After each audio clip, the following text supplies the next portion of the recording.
বীরভূমের কোটাসুরে ময়ূরেশ্বর 2 নম্বর ভূমি আধিকারিক দপ্তর ও ময়ূরেশ্বর থানার যৌথ উদ্যোগে সাঁইথিয়া বহরমপুর মেন রাস্তার উপর চলছে নাকা চেকিং। এই নাকা চেকিং এ যেসব বালির গাড়ির কোনো বৈধ কাগজপত্র নেই সেই সব বালির গাড়িগুলোকে অবৈধ বালি হিসেবে আটক করছে ময়ূরেশ্বর 2 ভূমি আধিকারিক দপ্তর।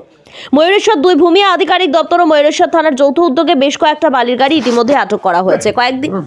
ময়ূরেশ্বর 2 ভূমি আধিকারিক দপ্তর ও ময়ূরেশ্বর থানার যৌথ উদ্যোগে বেশ কয়েকটা বালির গাড়ি আটক করা হয়েছে। কয়েকদিন আগে মুখ্যমন্ত্রী মমতা বন্দ্যোপাধ্যায় যে নির্দেশ দিয়েছিলেন তারপর থেকেই নড়ে চড়ে বসেছে বীরভূম জেলা প্রশাসন।